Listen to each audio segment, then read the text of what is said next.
Oh, well, it's in my right. Okay. Right wrist.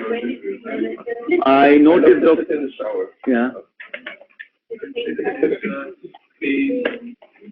No.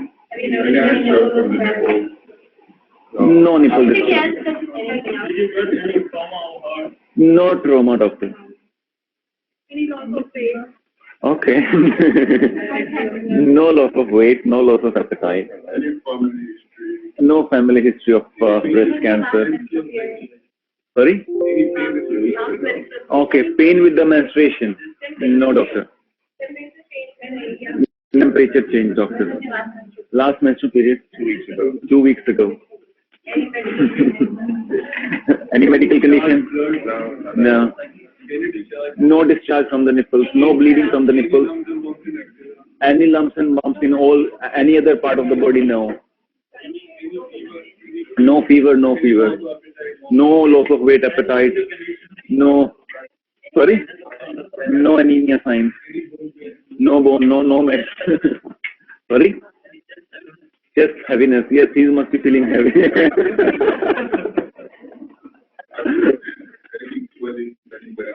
No, he just, patient is giving history that while I was taking shower this morning, I noticed a mass in my left or right breast. No, doctor. 2 times she said. There's no family history of cancer. No, no, no. No, doctor. She will not tell you. Even see, when you ask about which breast, of course, she will tell you left or right breast. But if you ask on the top, on the one, she will not tell. Doctor, it's right breast. That's it. You do something when you will examine. No fever, doctor. And then menstrual history you have to take. We took 2 weeks ago. Yeah. Right? Pills or device? No, doctor.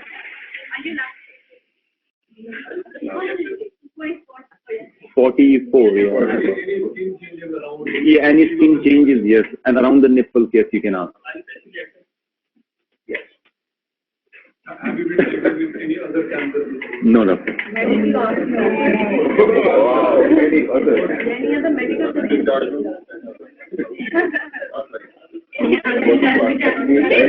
You can ask, it's fine, it's fine. Whatever you want to ask, you can ask in past medical condition. No problem, no problem.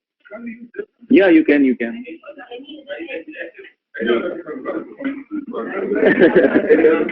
Okay, so that's enough history. So that so don't go in too much of detail, like maybe like 3 minutes or something like history you have to take. And now after that we have to examine the patient. So examination we have to do in a sitting position, in lying down position, and in standing, all three positions. So in sitting, actually, we'll do the inspection. In lying down, we'll doing the palpation. In standing, we do check the lymph nodes. So in 3 minutes, we may not be able to do everything. So what you can do is, in the beginning itself, tell the patient, I'll be examining you in sitting, lying down, in standing position. And let's see where you will reach. Yeah. So again, give the proper instruction. So again, a beard man wearing this mannequin and a shirt on the mannequin. So you will tell about the exposure. So for the purpose of examination, I want you to undress above your waist, and he will quickly take off his shirt. I have a chaplain with me throughout my examination to ensure your privacy. May I proceed? So the same thing, yeah. So for the inspection, we have to give 5 instructions, 5 different positions we'll be doing the inspection. So first is, tell the patient, could you please put both the hands on thigh and sit straight, with support, yeah. So what we are commenting for, we are telling that both the breasts are symmetrical, nipples at the same level, there is no discharge or bleeding from the nipples, there is no skin retraction, no fungal infection, no sign of any, no scar mark of any surgery, no visible mass, what else? No skin changes or dimpling, yeah. What will the second one? Second one is, tell the patient, could you please put both the hands on your hips, bend forward. So there is there is no visible mass on bending forward. You can relax. Could you please put both the hands at the back of your head like this? What we are looking for? We are looking for if there is any fullness in this area, supraclavicular and axillary, because the lumps and bumps, the lymph node mostly you can see maxilla and supraclavicular. So you can say there is no axillary and supraclavicular fullness. You can relax.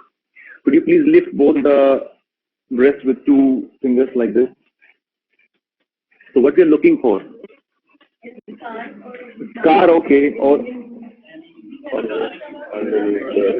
you can ask for implants, and usually we check for fungal infection or eczema in the intramammary area. So you can comment there is no fungal infection or eczema in the intramammary area. You can relax.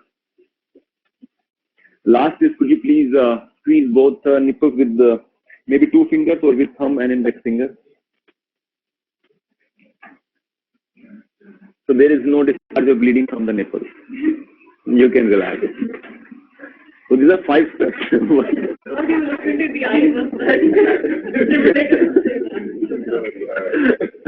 The male stimulator actually has a beard. So the first is sit straight like this, and you will comment on a lot of things: breast symmetrical, nipple same level, no discharge bleeding from the nipples, no visible mass, no scar mark of any surgery, no skin changes, no dimpling. Yeah, and then tell the patient, could you please put both the hands on your hips and bend forward. So there is no visible mass on bending forward. Relax. Put both the hands on the back of your head like this. There is no supraclavicular and axillary fullness. Relax. Lift your both the breasts with 2 fingers. So there is no fungal infection, eczema in inframammary area. Relax. Squeeze your nipples. So there is no bleeding or discharge from the nipple. Relax. It's always better if you do like this, so that otherwise it's difficult to give the instructions. You can show it also and give the instructions. It will be easy for the patient to follow. Yeah. So this is inspection. Then we'll do palpation.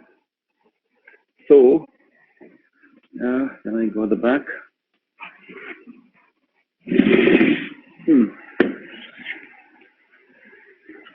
Yeah, lie down.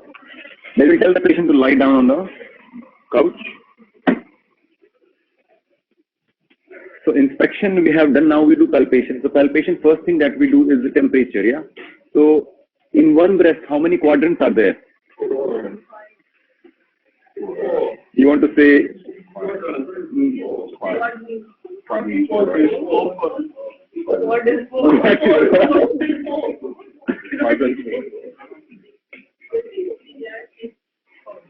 You want to say like just below the nipple, maybe around the nipple. Areola. The thing is, in the exam there is no axillary tail. If there is axillary tail, we can check, we can palpate the axillary tail as well. And for this one, what you said, the periareolar, we'll do the palpation. But when you are checking the temperature, so compare the temperature of 4 quadrants here with these 4 quadrants. So this is which quadrant? This is upper outer, upper inner, lower inner, lower outer. So compare the temperature. I'm going to touch your breast. So this is the inner upper,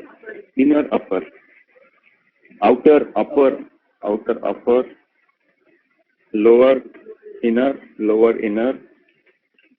outer. There is no local rise of temperature. Yeah. After that, we have to check the masses. First of all, we have to do superficial palpation, then we do deep palpation. Superficial palpation we usually do for tenderness. So if you can keep looking at the patient face and just do the palpation. If you find any lump, don't comment on it. We will comment on the deep palpation. So superficial is only for the tenderness. Yeah.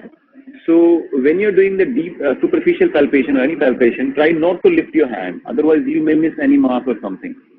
Yeah. So, and don't touch nipple, don't touch areola. In the beginning also, when we were doing the inspection,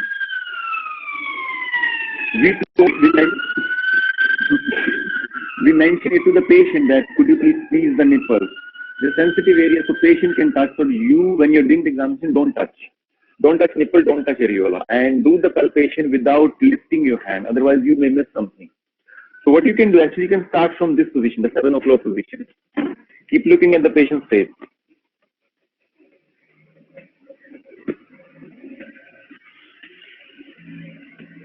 When you are here, it's difficult. You can just move your hands like this. But I'm not lifting my hand.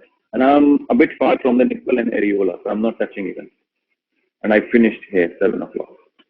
So without lifting your hand, you can do the palpation in one go. Same here, superficial palpation. Keep looking at the patient's face.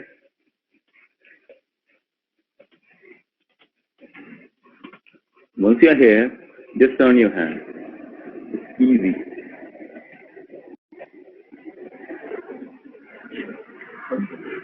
Okay, if I use my other hand for like, No, it's fine. like some women have big breasts, so That's fine. So in this, we are commenting only on the tenderness. So there is no tenderness in superficial palpation.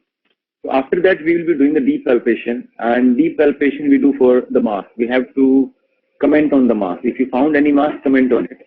And it's always, if you tell the patient, could you please put both the hands on the back of your head, because this will make the masses more prominent. Yeah. So deep palpation means deep. This is mannequin. If you go very superficial, you will miss some of the muscles. Deep means please go deep.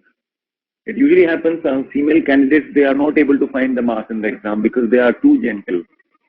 Don't be too much gentle. This is mannequin, go a bit deep. Otherwise, you may miss mass, which is they have kept maybe a bit deeper. Yeah. In this, we have kept so many masses, but in the exam, you will get 1, 2, or maybe 3. Yeah. So start again. Now go a bit deep, and wherever you get a mass, you will comment. Yeah. So let's comment.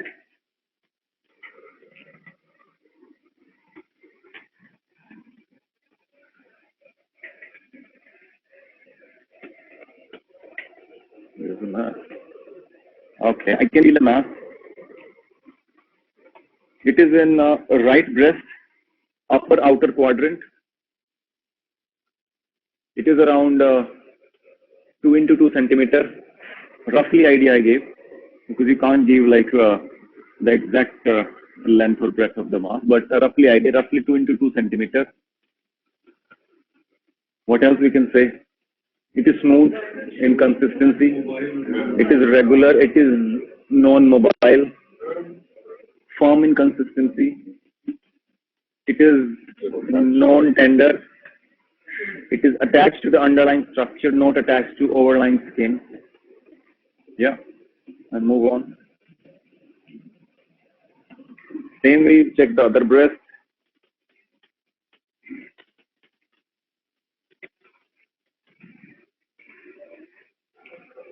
There is one more mass here. I can feel another mass, which is it is in the left breast, upper outer quadrant. It's again 2 into 2 centimeters, smooth,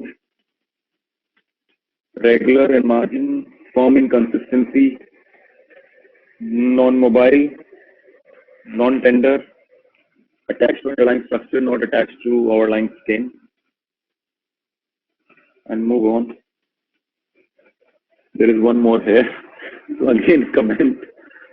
So and that's it. So when you are doing it, so one is don't poke your fingers, just go like this. So try to palpate with this border instead of poking the finger. So after you have done the deep palpation, you will get 1, 2, 3, maybe some masses. You will comment on that mass. After that, we do periareolar palpation. Periareolar palpation, which is also deep palpation, and you will do with thumb. So again, you start. So if you get any mass, you can comment on it as well, which is situated near the areola.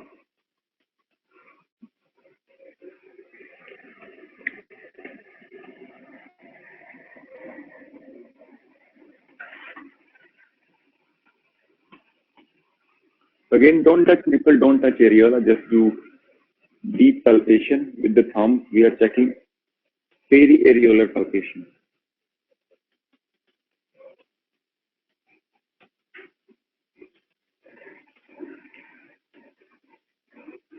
There is no palpable mass in periareolar region.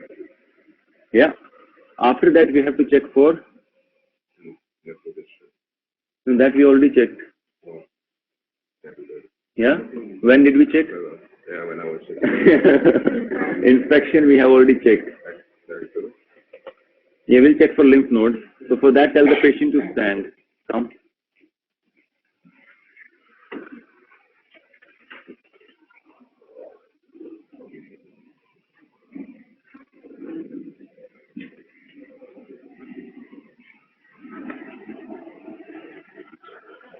can stand here. So in axilla, how many groups of lymph nodes we have?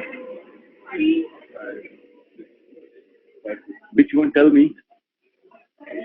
Anterior, posterior, medial, lateral, and apical.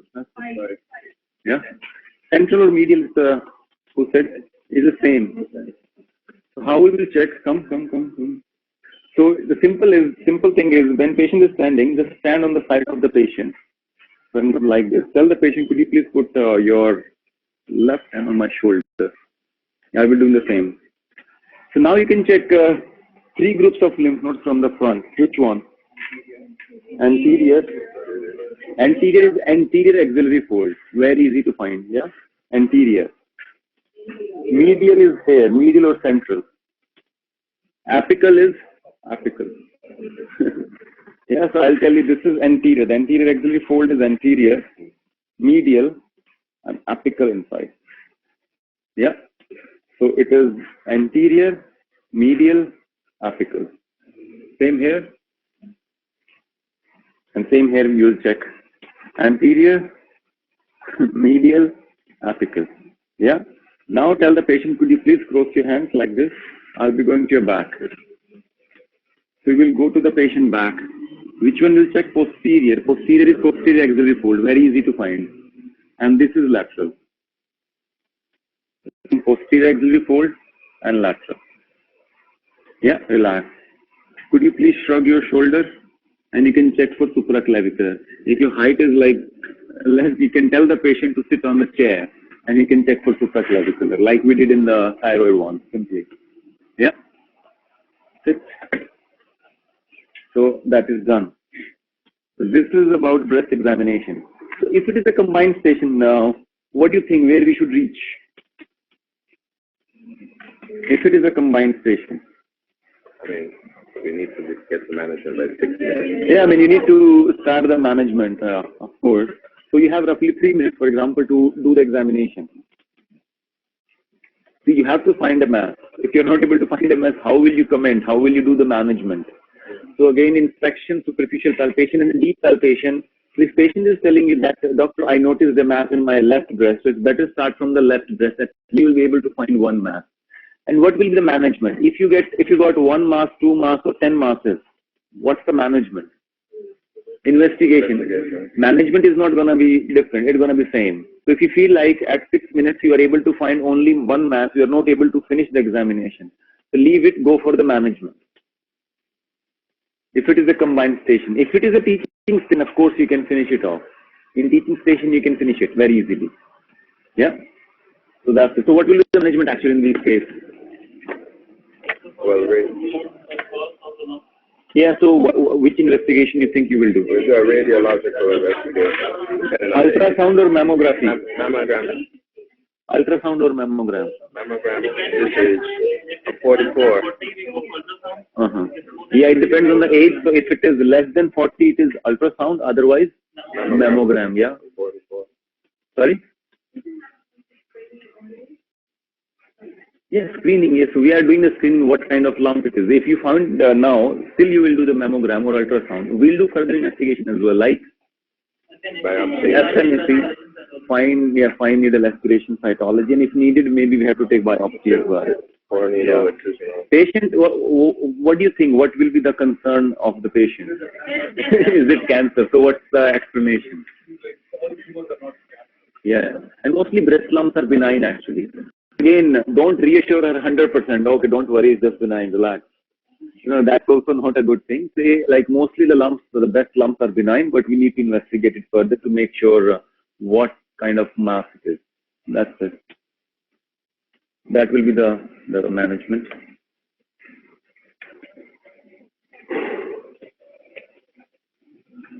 Okay. Easy. Seems very doable.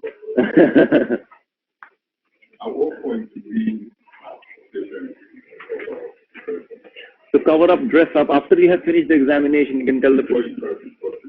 Yeah, before you start discussing the management. Yeah.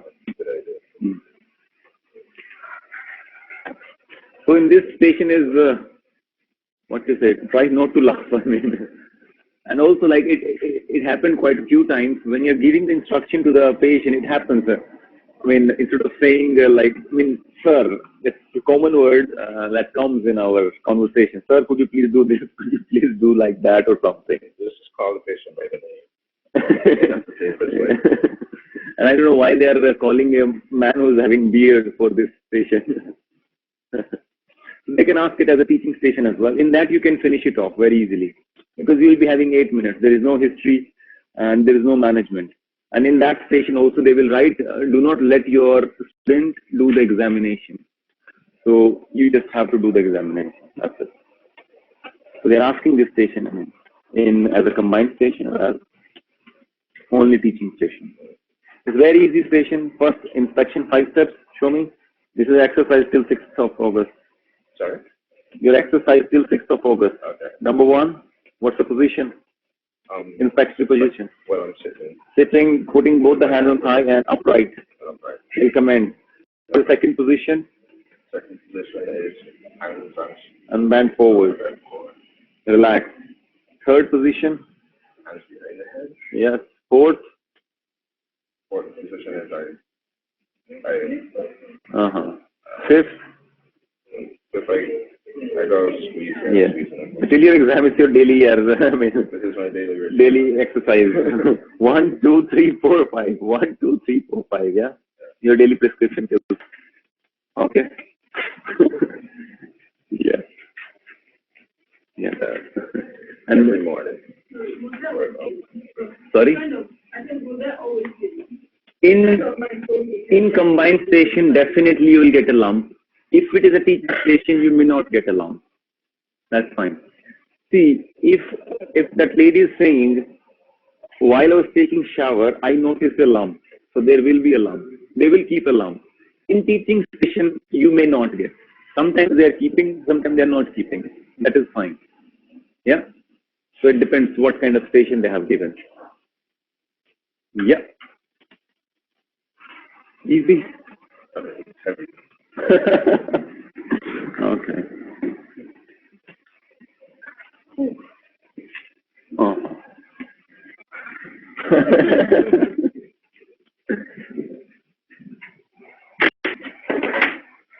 Bring it a bit and lie down.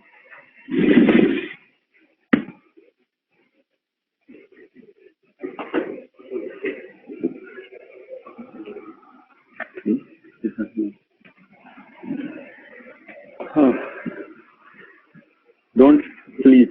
No, I won't sleep.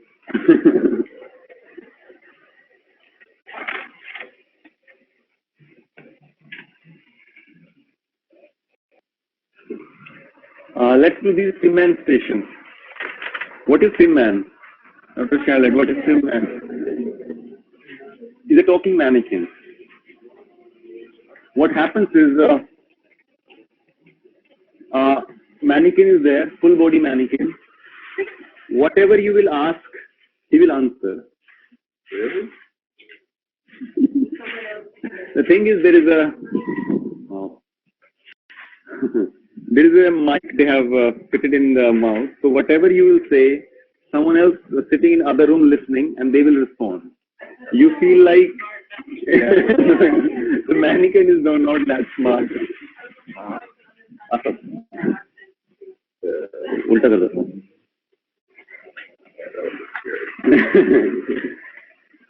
So that is Simman, talking mannequin. They made it freak me out. See, you will not be able to see that person. In the exam, what will happen when you enter, you will be having a Simman and an examiner. But there is one other person or lady, whosoever, sitting in other room or I don't know where. They are responding on his behalf. Whatever you will ask, you feel like he is talking, but someone else sitting in other room, he or she is talking. But you feel like he is talking. So there might be a bit delay before he gives you the answer. I mean, it will not be that smooth that you are talking to a patient, but almost the same. So we have these 4 stations. First is you are in A&E. Patient is 40-year-old, came with acute shortness of breath. Talk to the patient, assess, examine, and give the plan of management to the examiner. When you will enter, this patient is saying something. This patient will tell you, doctor, doctor, I can't breathe. My asthma is killing me. Something, this kind of voice you will hear. So, what's the management of asthma? What is the management of acute exacerbation of asthma? This is what you should know. Step one is oxygen. Oxygen. It's like first you can start with maybe 40 to 60%, you can go till 100% of oxygen. Yeah. The thing is, without hearing the word asthma, don't give full 100% oxygen. Usually he will tell you in his first line that I can't breathe, my asthma is killing me. So you know that he is having asthma. Otherwise you can ask if you have any medical condition. Then he will tell you it's my asthma. So without hearing the word asthma, don't give anything. But usually in the first line itself, he'll mention about asthma. Yeah. So when you enter, you introduce yourself, and the first thing that you will hear is this, I can't breathe, my asthma is killing me. So when he says my asthma is killing me, I would like to give my patient high flow of oxygen. You will be having the 3 masks.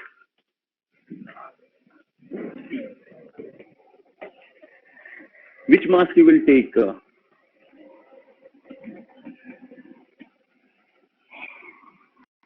You have to pick a mask.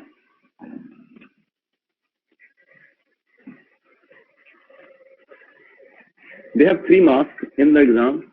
You have to pick this one which has got bag attached. That is rebreather 1. With the help of that, you can give 100% oxygen.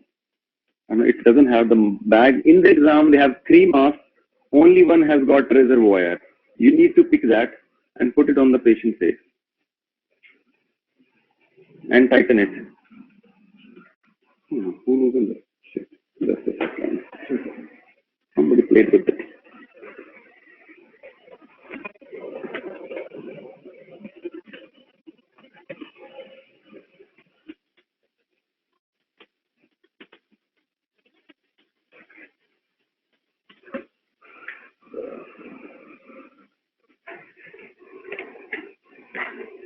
And just tighten it.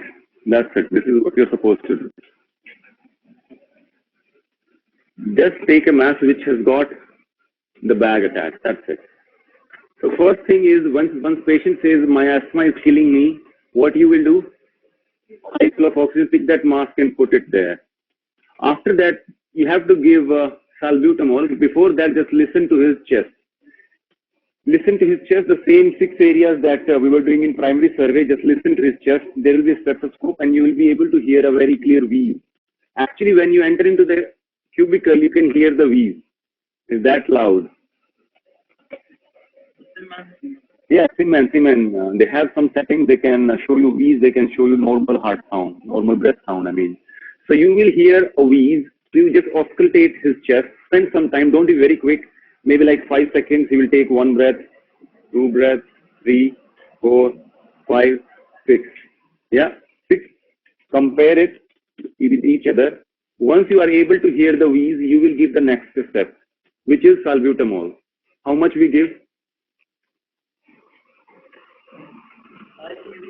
Yes, they have mentioned 2.5 to 5 milligrams.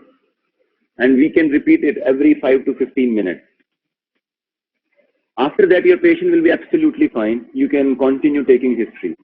So what you have to do is, the setting in the exam is when you enter, patient is lying down like this, examiner will be sitting here somewhere, and there is a monitor here. So you are talking to him, and you are having a look at the monitor as well at the same time. When patient is saying, my asthma is killing me, I can't breathe, the saturation is a bit less actually. Saturation they are showing like maybe 80-85. Once you give the oxygen, it will improve a bit. And when after auscultation, you will give the salbutamol, saturation will be absolutely fine. Then he will give you the full history without any problem. So first thing is, after listening from the patient that asthma is killing me, give him oxygen. After hearing the wheeze, give him salbutamol. He will be stable and that's it. Then take the history of asthma and rule out the differential. What's like any chest pain, any trauma, everything you'll ask. If patient is diagnosed case of asthma, which inhaler he is using, all the history, any past medical history, what other medication he is taking, any allergy, any pet, whatsoever you want to ask, he will answer. Any point of time, if he deteriorates in between, what you will do? Move to the next step. What is that? Yeah, you can add actually ipratropium bromide, Atrovent or ipratropium bromide. Actually, we have written here the, yes. No, after that we will add steroid. Yes, after that it's ipratropium bromide, Atrovent, 500 microgram. Before that, in acute exacerbation of asthma. Yeah, most of the time patient will not deteriorate. He will give you the full history, no problem at all.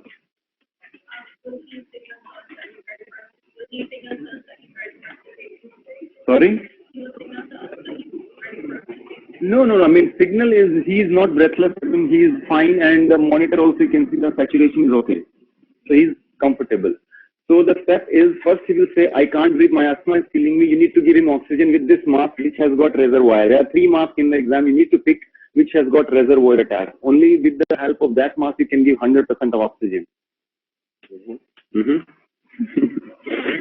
After that you will listen to the patient's chest.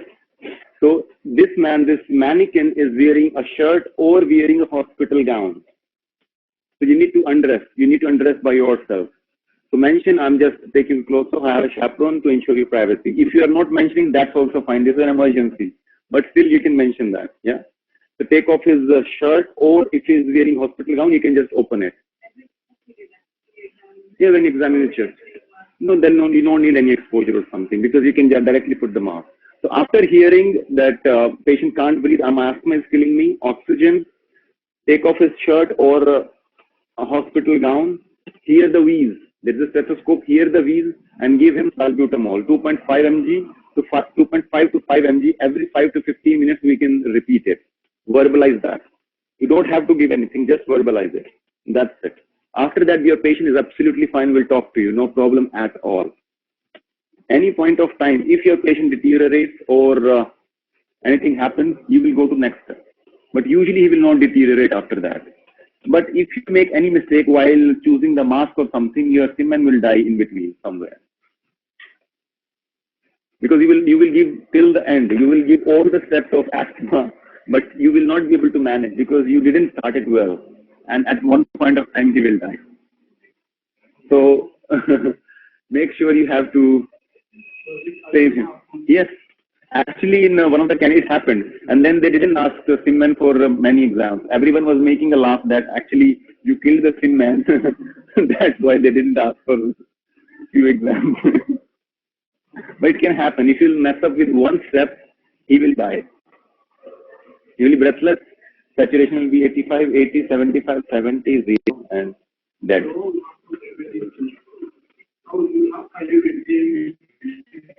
I mean, yes, the thing is go in a sequence. That's the only thing. So mask you need to pick which has got reservoir, and then you have to verbalize salbutamol.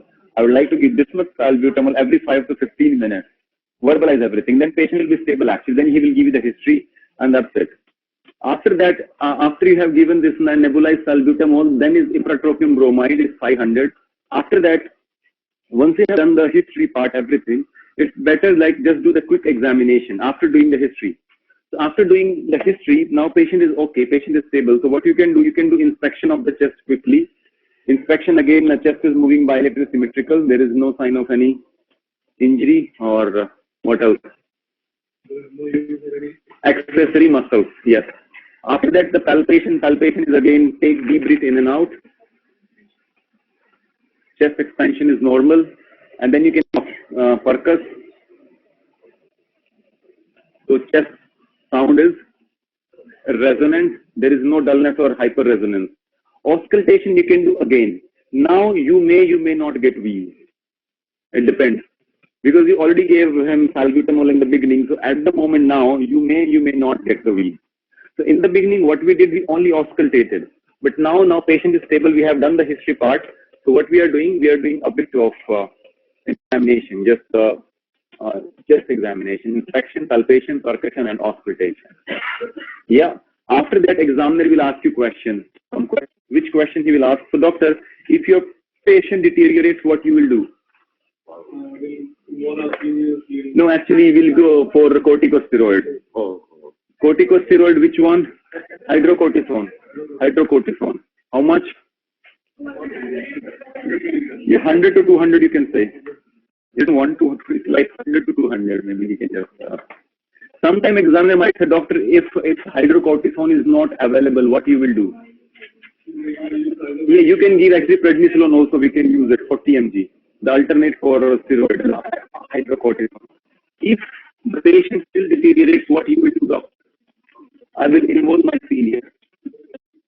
Yes.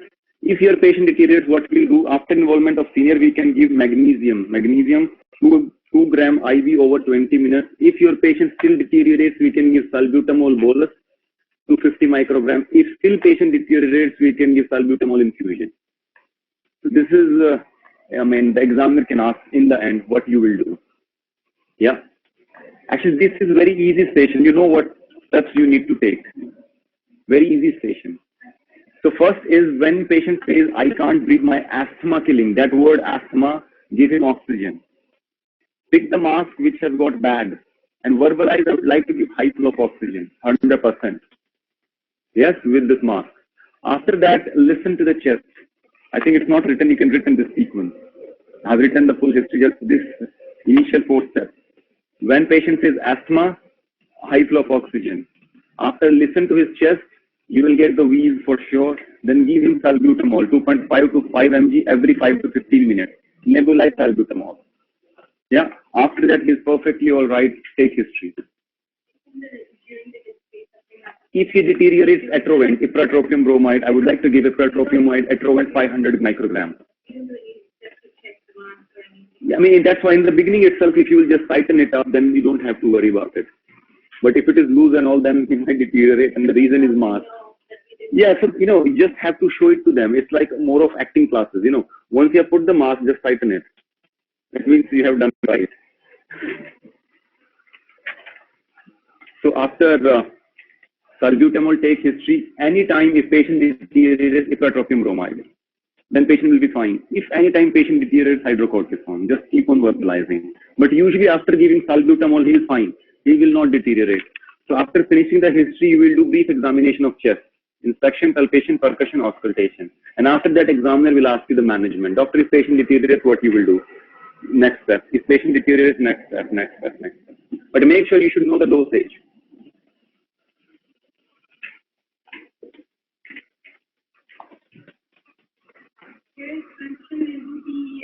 Yeah, I mean, no, this man cannot do PEFR, but see, don't expect too much from the man. So you can mention exam is asking, so you can, we will also do PEFR. Yeah, so the thing is, the challenge is don't kill the sick man. So if you will make mistake any of the steps, you will die. Huh? No, then you can't do anything. He's dead. You failed the station. Next station.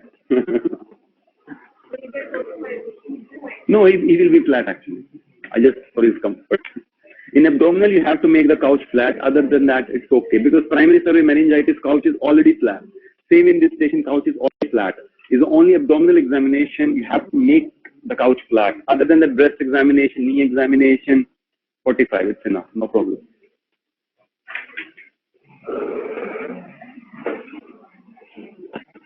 So that was asthma. Sorry? Yeah, Simman asthma. There is this disease called Simman. Huh? CJ? CJ Maria. CJ Man. So this is disease spell, there is no Simman, there is Sim woman. Woman. In the patient, what they have done, they have put a wig. And this was the first station actually. When they introduced Simman, this was the first station, disease spell. And the candidates on that day, they were clueless actually, what we are supposed to do. So when they entered, they said, okay, how can I hello? The way she replied, was a female, hi, something like that. Everyone was like, seriously, what's happening? So everyone was saying it was like a very like awkward kind of situation.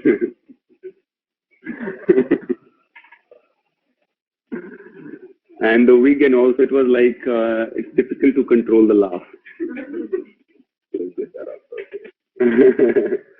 So you take a bit of history. So what kind of history? Dizziness.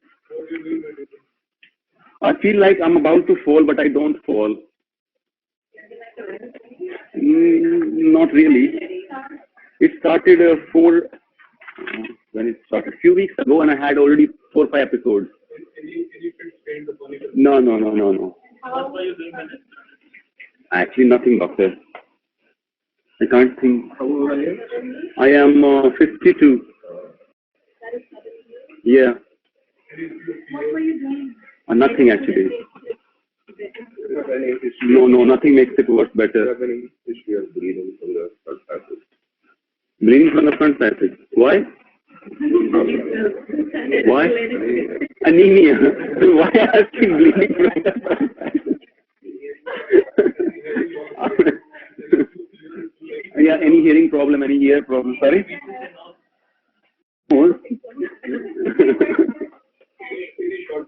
Yeah, any shortness of breath, tiredness, dizziness. So, I mean, patient is already having dizziness. How long was the episode? How long? It was like a few seconds. And how many? No. No. Anything in the ears? No, doctor. See, you are standing in the monitor is also there. What you see in the monitor is pulse is fluctuating. 70, 90, 110, 20, 70, 110, 80, 90, 85, 70. Between 70 to 110 pulse is jumping. And ECG also there. Which lead of ECG you can see in the monitor? Lead 2. What you will see in that lead 2 is there is no P wave. So actually, when you're taking history, you may not get some like what is going on. Mainly patient is saying no. But monitor will tell you the diagnosis. So you are standing here, patient is here, somewhere, the examiner is there. Keep looking at the monitor as well. So you will see something. You will see ECG where P wave is missing, and you will see the pulse which is fluctuating. Usually it is fluctuating between 70 to 110. In this patient, what you are supposed to do is you need to find 4 findings. Only 4 findings. 2 findings you will find in the monitor, 2 findings you will find in the patient, in the SIMMAN, I mean. So on the monitor, what you will find? The fluctuating pulse rate, that you can see, and that AF. Yeah, so these 2 things you have to pick in the monitor.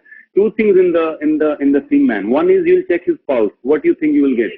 Irregular, because in the monitor it's going like up and down, so definitely you will get irregular pulse. Yeah. Pulse is palpable, which will be irregular. After that, we need to auscultate his heart. So 4 areas of heart. Which is this area? Aortic? Yeah. Okay, my APMT, I mean, whatever mnemonic you have, you can use it. A is aortic, pulmonary, mitral, and tricuspid. These 4 areas you will have to auscultate. So what do you think, what you will get in this?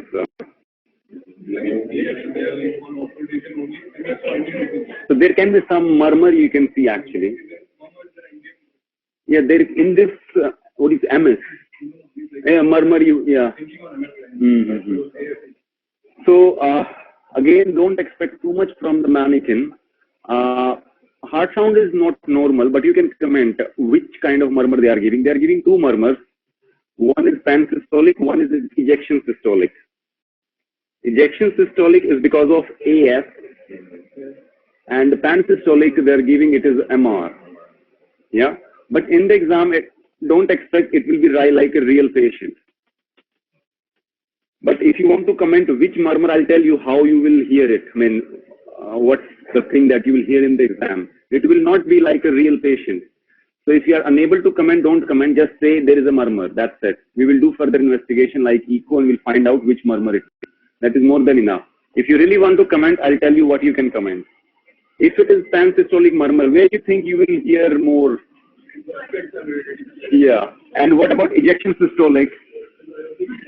But don't expect from this patient, it will be there all over in both the murmurs. It will be same in all the direction, all the four areas. So that is not a differentiating feature. What is this? Okay. So if it is pansystolic, I'll tell you how you can hear it. What kind of murmur you will hear? It will be like continuous murmur, like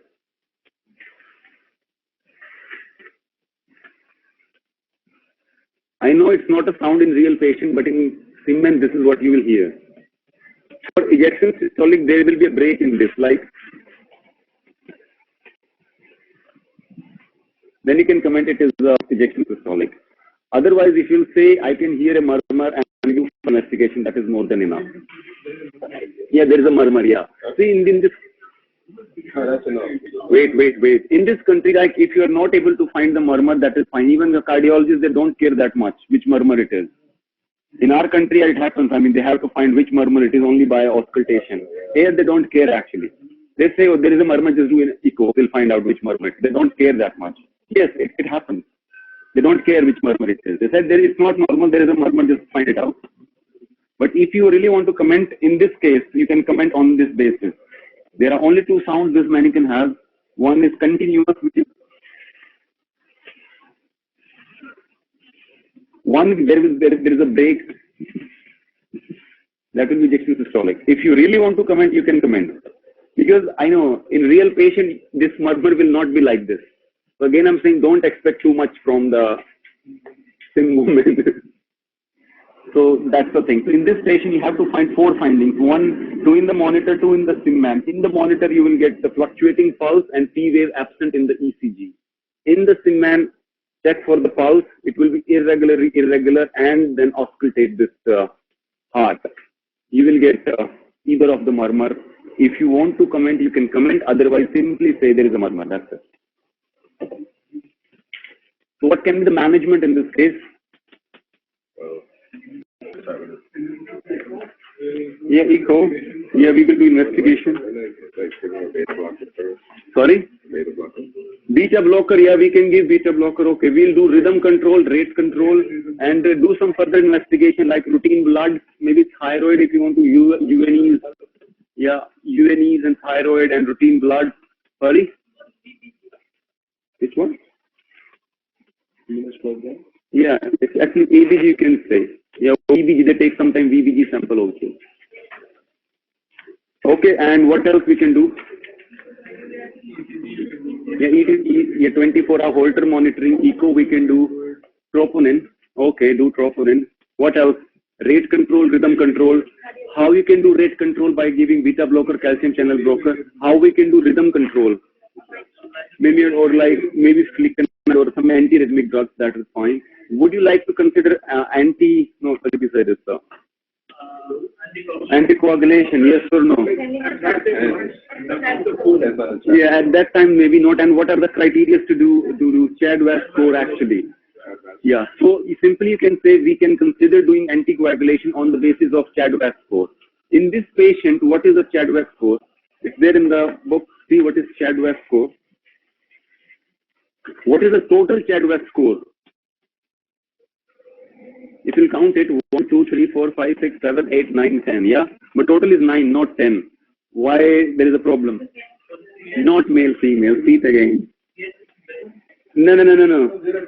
Age. If you see age, if the patient is between 65 to 74, we give a score of 1. If it is more than 75, we give a score of 2. Here, what they have mentioned, age more than 75 is 2, and age 65 to 75 is 1. Actually, you can omit this one maybe. Yeah. Yeah. This is how they, in total, if you see, the score is roughly like it's 9, not 10. Yeah. So when we give anticoagulation, see there is 1 for this female, where it is, sex female is 1. More than 2, yeah. We consider giving anticoagulation. So in this patient, actually, we have nothing, only female patient. So simply you can say we consider giving anticoagulation on the basis of CHA2DS score. That is fine. So we have to ask these questions. These questions you need to ask in the history. Congestive heart failure, hypertension, if patient is diagnosed case of hypertension, diabetes or not, and if patient has got any weakness of slurred speech or any of the symptoms and any vascular symptom, sex, no need to ask, and age, you know. Yeah, so all these questions are asked in the history. Usually in this patient, actually, we have, we don't have any score. Only one score, that is only for the sex, that is female. So simply the management here is doing further investigation, routine thyroid and UNE, and what else? We have to do rate control and rhythm control. Rate we can do by beta blocker or giving calcium channel blocker. Rhythm we can do maybe like flecainide, and we can consider giving doing anticoagulation on the basis of CHA2DS score. Yeah, we don't know flecainide that or cardioversion. Further investigation, ECG. Yeah, in that. The thing is, in this patient, there is no need at the moment on the basis of CHA2DS score, but this patient has only score of 1, which is not the indication for doing CHA2DS score. See, no, you are not allowed as a junior. No, I mean, in general, they're not allowed to do it after there is a certain amount of time. Yeah. So that is what we are saying. We have to say we will do rate control and rhythm control. If they are asking how will you do rate control, that is done by beta blocker and calcium. Rhythm control will give antiarrhythmic drugs. If they are too much like H1, like we can give amiodarone, we can give flecainide, and maybe later on we can consider doing cardioversion. And according to the CHA2DS score, we can do anticoagulation. The further investigation will be doing ECG, maybe 24-hour ECG, Holter monitoring, echo. That's it. So 4 findings and this CHA2DS score, that is there in this patient. This is actually the easiest patient, I would say, this one. Because in this, you just have to find these 4 findings, that's it. Nothing else. So when you're standing, just keep an eye on the monitor.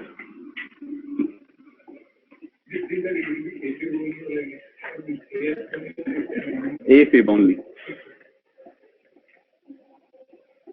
And these Siemens patients, they don't ask like quite often, maybe once in a month, not that often. You know, it's not easy to, to set up the findings and all those things. GMC has 2 Siemens. Once you will go for the exam, if you see both the Siemens lying down in the corridor, it means no Siemens is coming. Actually, you can see in that room, there are 2 Siemens. So if the 2 Siemens you can see, it means there is no Siemens in your exam. But if there is 1, then yeah, definitely there is 1 inside. Huh? Yeah, waiting for us, waiting for you. Yeah, actually, in the corridor, when there is a room, this is what I was told by some of the candidates, like a recent candidate, like they have 2 Siemens. Actually, they have noticed actually for last maybe 6-7 months, like they have 2. If both are there inside that room, no Siemens in the exam. If they have only 1 there, then there's a problem. But it's fine. But they don't ask like it quite often, maybe like once in a month, not that quite often. It can be with amiodarone. This is also, yeah, this, okay. See, the thing is you don't have to mention like which drug, but yeah, flecainide or amiodarone, yeah.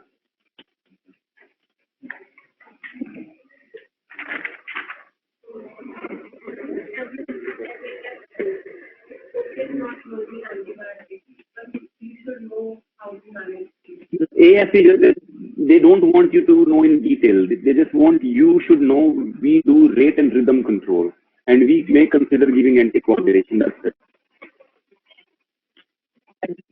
Even the consultants here, they don't know. They give more stress in making the diagnosis, which is more important.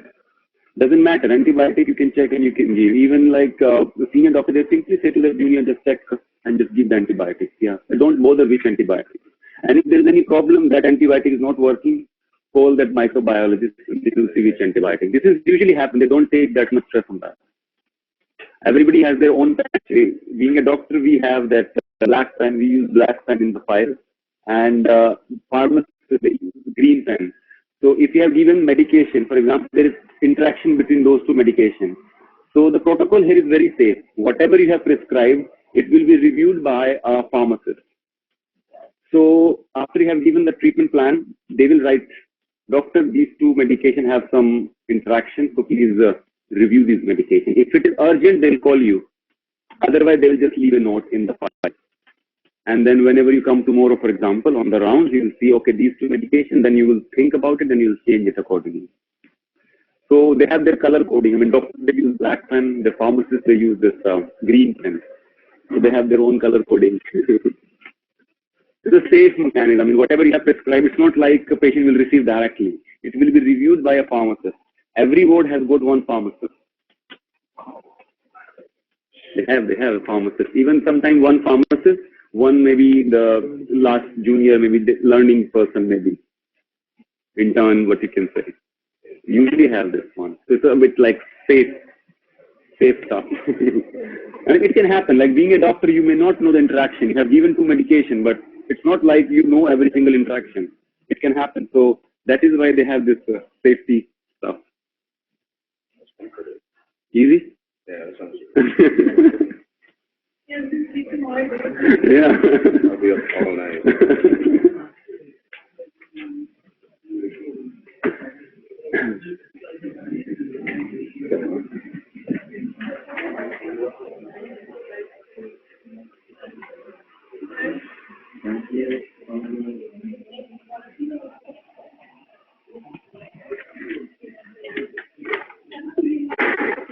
There is two more. Let's discuss.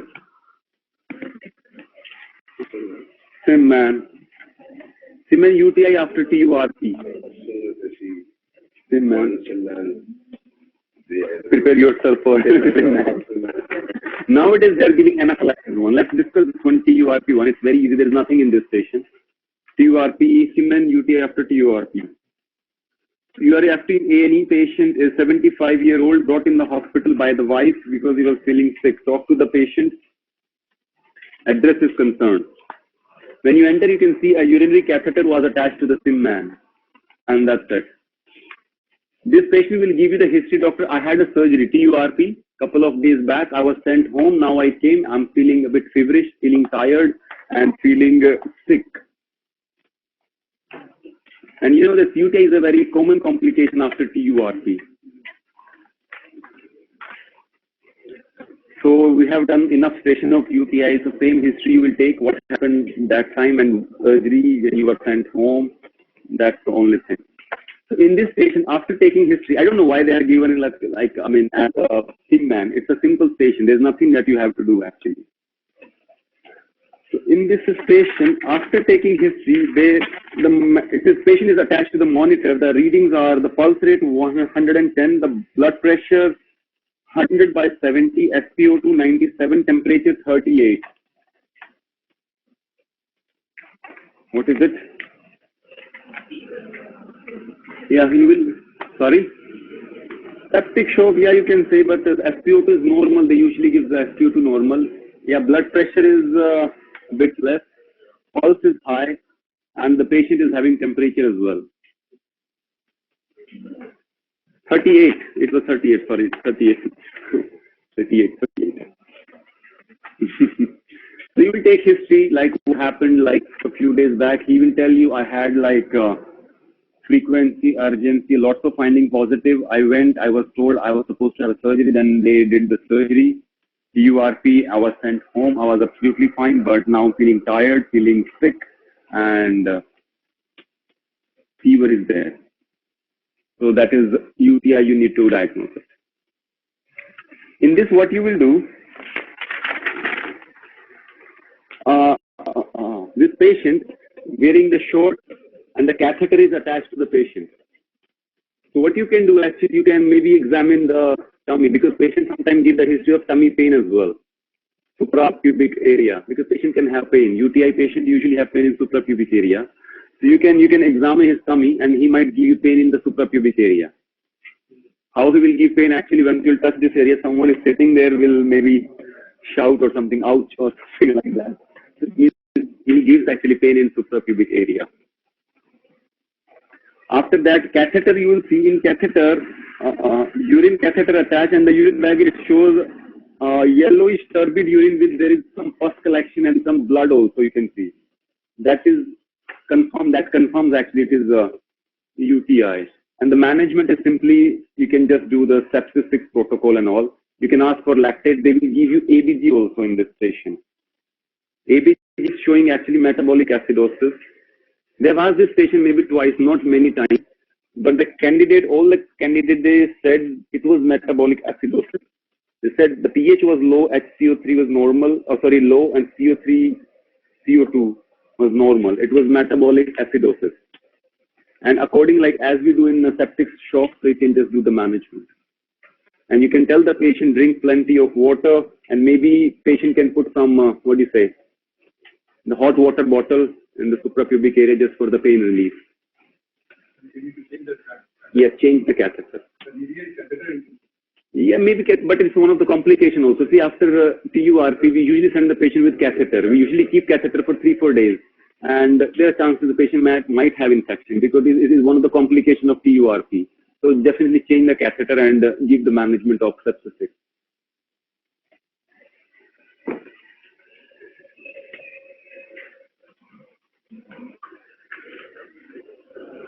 This patient, they are not asking that many times. I think maybe twice or not that much. Because they can ask the UTI one, like in the health station, that UTI BPH old man. What happens?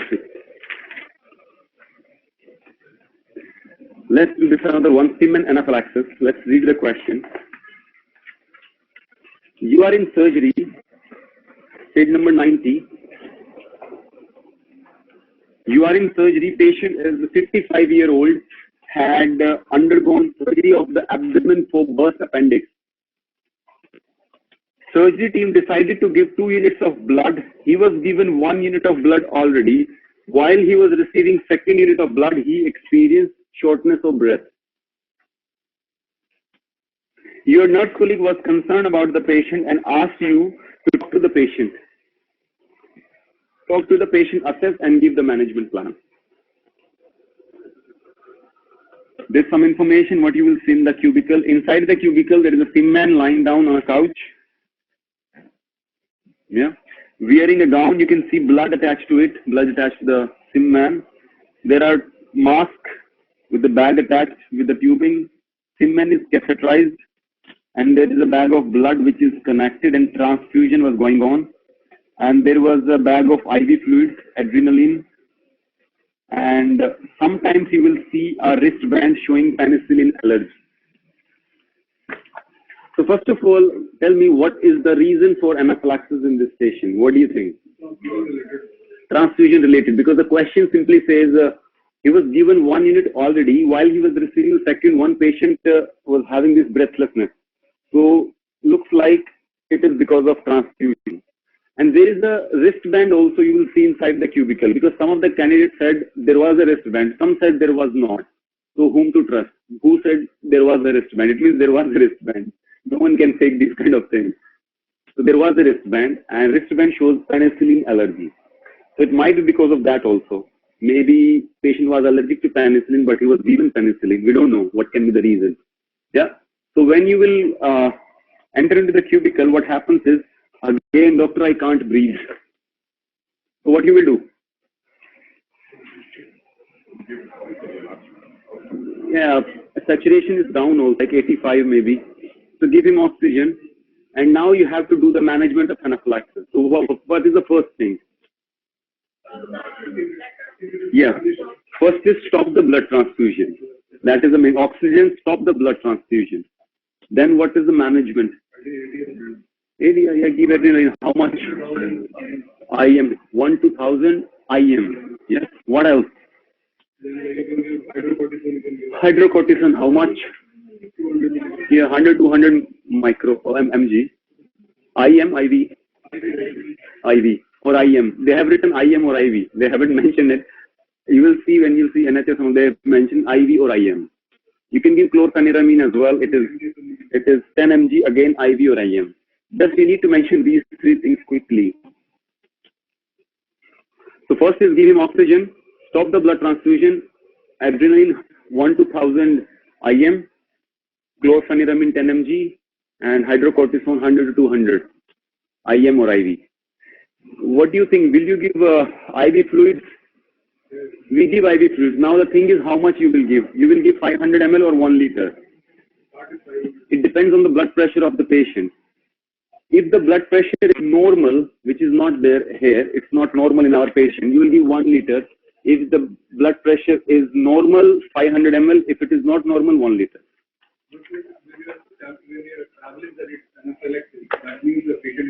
Isn't shock, yeah. Actually, last time they asked it was normal. I don't know. Yes, in this we have written is 90-50. It's not normal, so you'll give 1 liter. But if it is normal, you will give 500 ml. Yeah. And after that, your patient will be fine. No problem at all. You need to keep the patient in for observation. Yes, yes. Yeah, we'll keep the patient in observation. So now you take the history. He will give you burst appendix, this and that. When you are in the past medical history, ask him. He will give you that I'm allergic to penicillin. So ask him if you know if you have received any antibiotics. Doctor, I received some medication, but I don't know what medication I have received. Of course, I mean, this is the usual answer given by the patient, how they know which antibiotic or which medication I was on, isn't it? So, what you will do? Yeah, we will review the drug chart and we will see if there is anything, if penicillin is prescribed or not. If penicillin was prescribed, what you will do? Yes, incident report. Because you know patient is penicillin allergic, and if you have given penicillin, it is incident report. And the management actually is with the examiner, so you can discuss these things with the examiner. Now come again. So in the beginning, when you enter into this station, patient is saying, I can't breathe, I can't breathe, I can't breathe. So give him oxygen, and the reason you know what is happening, stop the blood transfusion. And saturation is also low, blood pressure is also low in this. So give him adrenaline, that is 1 to 1000 IM, give chlorpheniramine 10 ml IV or IM, and give hydrocortisone 100 to 200 IV or IM. Give him 1 liter or 500 ml of normal saline depending on the blood pressure. Yeah. After that, your patient will be fine. Just one thing, if patient is not fine, 99% of the time patient will be absolutely right. If still patient is saying, I can't breathe, do the auscultation of the chest, and if needed, you can give salbutamol. Again, I'm saying it's not like necessary, but if patient is not right, after giving everything, you can go for salbutamol, nebulized salbutamol. But again, it's not like compulsory. First is oxygen, then adrenaline, the chlorpheniramine, the hydrocortisone, the fluids. And patient will be fine. 99% of the time, patient will be fine. If not, you can go for this salbutamol. That's it. And then take the history, what happened, this and that, and get the history of that penicillin one. That patient will tell you, I'm allergic to penicillin. And the band is also there, so it explains, self-explanatory. But you need to confirm which medication he received. But patient will not tell, like, I don't know which medication I received. So in the management, you can simply say, we will just review the drug chart. And if patient was prescribed penicillin, so that is an error. So incident form. See, we don't know actually what is the reason of anaphylaxis here. It might be, yeah, we will send the blood for the investigation, and we will send the investigation of the patient as well. Which investigation we'll send? First of all, we'll send that blood for grouping cross matching also if there's any problem, and we'll send the routine investigation of our patient as well. What else?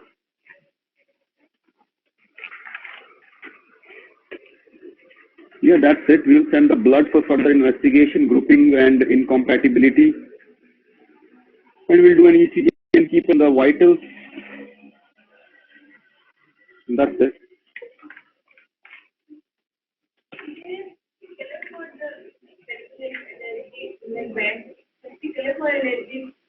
So they have just, when you go in the hospital, simply they give you a white color, what do you say, bracelet type. So in that they have written penicillin allergy. That's it. But usually when it is in the hospital, they usually put a red sticker on the files. If patient is allergic to penicillin, on the front page they simply put a sticker, penicillin allergy.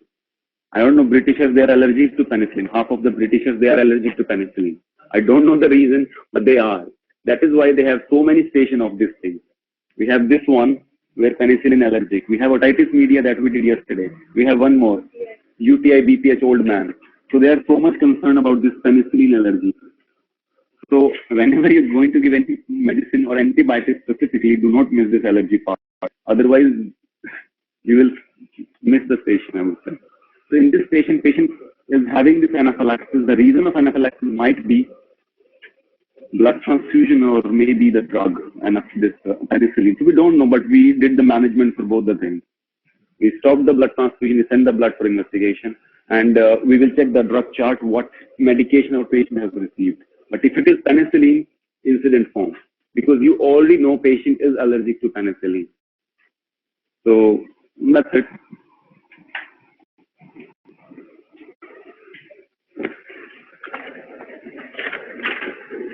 So now what's left for 29?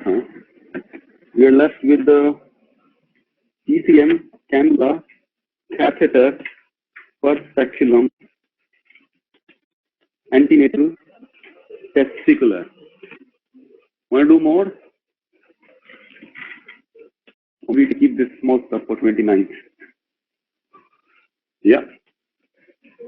Want the mannequin left, the testicular, the per speculum, antenatal, cannula, blood sampling, and catheter. And this booklet is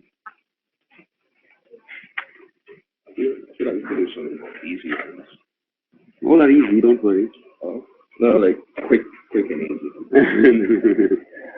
I think it's enough. I can practice how to primary survey and all looks easy, but they're not that easy. Oh, no. So it's better we'll practice, yeah? Instead of doing more, we can finish. Yeah, for